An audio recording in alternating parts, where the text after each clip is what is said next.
धरणी व्रत, अर्चावतार व्रत। राजा युधिष्ठिर ने कहा, भगवन, वेदों में यह कहा गया है कि विधि पूर्वक यज्ञ करने, बड़े बड़े दान देने और कठिन परिश्रम करने से परमेश्वर की प्राप्ति होती है। किंतु कलयुग के प्राणी जो न दान दे सकते हैं और न ही यज्ञ करने में समर्थ हैं, उनकी मुक्ति किस प्रकार हो सकती है? यदि कोई उपाय हो तो आप उसे बताएं। भगवान श्री कृष्ण बोले, राजन, मैं आपको एक रहस्यपूर्ण बात बतलाता हूँ। प्रलय के समय जब धरणी पृथ्वी जल में निमग्न होकर रसातल में चली गई, तब उस समय धरणी देवी ने अपने उद्धार के लिए व्रत किया था। व्रत के प्रभाव से प्रसन्न होकर भगवान नारायण ने वराह रूप धारण कर उसे पुनः अपने स्थान पर लाकर स्थापित कर दिया। उस व्रत का विधान इस प्रकार है। व्रत को मार्गशीर्ष मास के कृष्ण पक्ष की दशमी को प्रातःकाल नित्य स्नान आदि क्रियाओं को संपन्न कर देवार्चन एवं हवनादि कर्म विधि पूर्वक करने चाहिए। उस दिन पवित्र अत्यल्प हविष्यान भोजन करना चाहिए। अनंतर पुनः 5 पग चलकर हाथ पांव धोकर पवित्र हो क्षीर वृक्ष के 8 अंगुल के दातुन से दंत धावन कर आचमन करना चाहिए।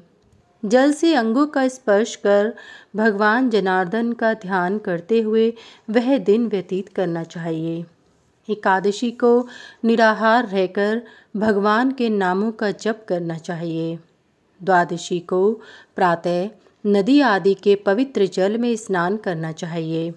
स्नान से पूर्व नदी, तालाब अथवा शुद्ध एवं पवित्र स्थान की मृत्तिका ग्रहण करनी चाहिए। मृत्तिका ग्रहण करते समय इस मंत्र का उच्चारण करें, धारणम पोषणम त्वत्तो भूतानां देवी सर्वदा, तेन सत्वेन मां पाहि पापान मोच्य सुव्रते। देवी सुव्रते, जिस शक्ति के द्वारा आप समस्त स्थावर जंगमात्मक प्राणियों का धारण पोषण करती हैं, उसी शक्ति के द्वारा मुझे पापों से मुक्त कीजिए तथा सदा मेरा पालन कीजिए। पुनः उस मिट्टी को सूर्य को दिखाकर शरीर में लगाकर स्नान करें। तदंतर आचमन कर देव मंदिर में जाकर भगवान नारायण के अंगों की पूजा करें। नारायण के आगे 4 जलपूर्ण घटों में 4 समुद्रों की परिकल्पना कर स्थापना करें।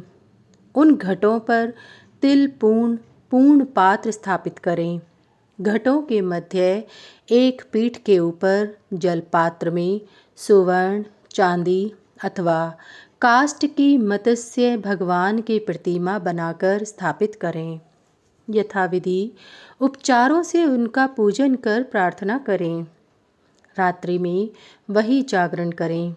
प्रभात में चारों घटों को ऋग्वेदी, यजुर्वेदी, सामवेदी तथा अथर्ववेदी 4 ब्राह्मणों की पूजा कर उन्हें निवेदित करें।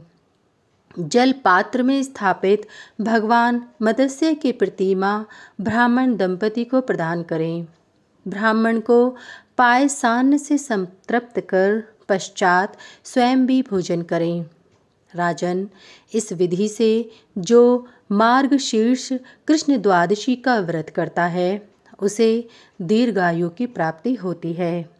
जन्मांतर में किए गए ब्रह्म हत्या आदि महापातकों से उसकी मुक्ति हो जाती है।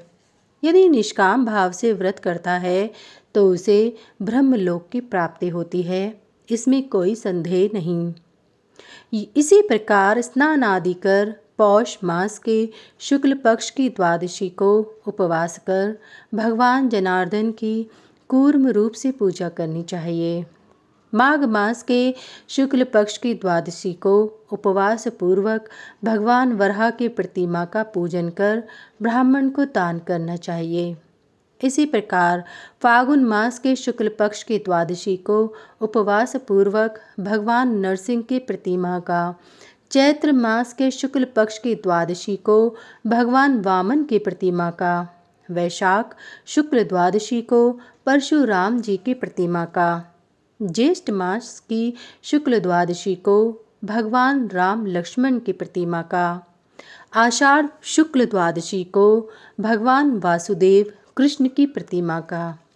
श्रावण मास की शुक्ल द्वादशी को बुद्ध भगवान की तथा भाद्रपद मास के शुक्ल पक्ष की द्वादशी को उपवास पूर्वक भगवान कल्की की प्रतिमा का यथाविधि अंग पूजन आदि कर घटों की स्थापना करके पूजित प्रतिमा आदि ब्राह्मणों को निवेदित कर देनी चाहिए। इस प्रकार 10 मासों में भगवान के दशावतारों का पूजन कर पूर्व विधान से आश्विन शुक्ल द्वादशी को उपवास पूर्वक भगवान पद्मनाभ की तथा कार्तिक द्वादशी को वासुदेव की पूजा करनी चाहिए। अंत में प्रतिमा तथा घटों को ब्राह्मण को निवेदित कर दें, उन्हें भोजन कराकर दक्षिणा प्रदान करें तथा दीनों अनाथों को भी भोजन वस्त्र आदि से संतुष्ट करना चाहिए और फिर स्वयं भी भोजन करना चाहिए। राजन, इस प्रकार 12 मासों में जो इस व्रत को करता है वह सभी पापों से मुक्त होकर विष्णु सायुज्य को प्राप्त करता है। धरणी देवी ने इस व्रत को किया था, इसलिए यह धरणी व्रत के नाम से प्रसिद्ध हुआ। प्राचीन काल में दक्ष प्रजापति ने इस व्रत का अनुष्ठान कर प्रजाओं का अधिपतित्व प्राप्त किया था। राजा युवनाश्व ने इस व्रत के अनुष्ठान से मानधाता नामक श्रेष्ठ पुत्र को प्राप्त कर अंत में शाश्वत ब्रह्म पद प्राप्त किया था। इसी प्रकार है हयादिपति कृतवीर्य ने इस व्रत के प्रभाव से महान पराक्रमी चक्रवर्ती राजा सहस्त्रार्जुन को पुत्र के रूप में प्राप्त किया था।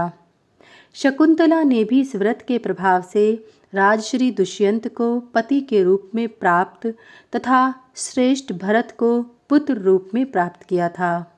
इसी प्रकार अन्य कई श्रेष्ठ चक्रवर्ती राजाओं तथा श्रेष्ठ पुरुषों ने इस व्रत के प्रभाव से उत्तम फल को प्राप्त किया था।